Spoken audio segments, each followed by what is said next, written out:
सभी मित्रों को जय जय सिया राम। तो मित्रों, आज हम शिव जी के पिनाक धनुष की कथा आपको सुनाएंगे। तो मित्रों, मेरे चैनल पर अगर नए हैं तो मेरे चैनल को सब्सक्राइब कर लीजिए और बेल आइकॉन जरूर दबाइए, ताकि जब मैं कोई धार्मिक वीडियो डालूं तो नोटिफिकेशन सबसे पहले आपके पास पहुंचे।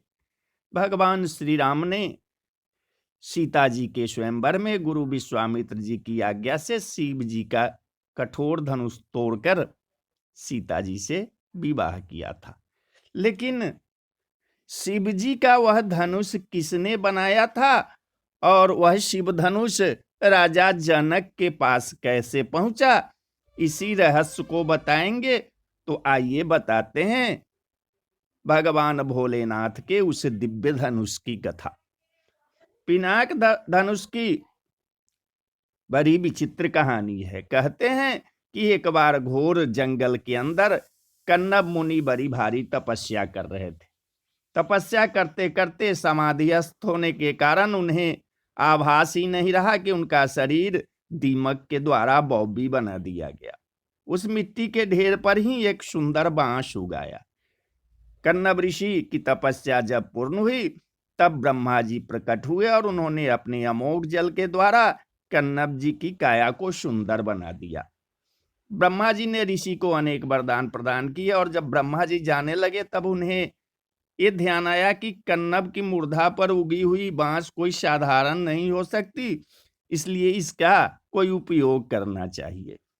यह विचार कर ब्रह्मा जी ने वह बांस काटकर विश्वकर्मा जी को दे दिया। विश्वकर्मा जी ने उससे 2 दिव्य धनुष बनाए, जिसमें एक का नाम शारंग था, उन्होंने भगवान विष्णु जी को दिया, और एक जिसका नाम पिनाक था, उन्होंने भगवान भोलेनाथ को समर्पित कर दिया। पिनाक धनुष धारण करने के कारण ही शिव जी को पिनाकी कहा जाता है। शिव जी ने जिस पिनाक धनुष को धारण किया था उसकी एक टंकार से बादल फट जाते थे और पृथ्वी डगमगा जाती थी। ऐसा लगता था मानो कोई भयंकर भूकंप आ गया हो।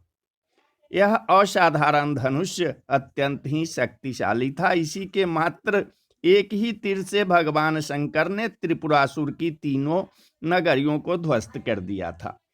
देवी और देवताओं के काल की समाप्ति के बाद यह धनुष देवताओं को सौंप दिया। देवताओं ने इस धनुष को महाराजा जनक जी के पूर्वज देवरात को दे दिया। महाराजा जनक जी के पूर्वजों में निमि के ज्येष्ठ पुत्र देवरात थे। शिव जी का वह धनुष उन्हीं की धरोहर स्वरूप जनक जी के पास रखा हुआ था। इस शिव धनुष को उठाने की क्षमता कोई नहीं रखता था। एक बार जब माता सीता ने इस धनुष को उठा दिया था, जिससे प्रभावित होकर जनक जी ने सोचा कि यह कोई साधारण कन्या नहीं है, अतः जो भी इससे विवाह करेगा वह भी साधारण पुरुष नहीं होगा। इसीलिए जनक जी ने सीता जी के स्वयंवर का आयोजन किया था और यह शर्त रखी थी कि जो कोई भी शिव धनुष को उठाकर तोड़ेगा, सीता जी उसी से विवाह करेगी।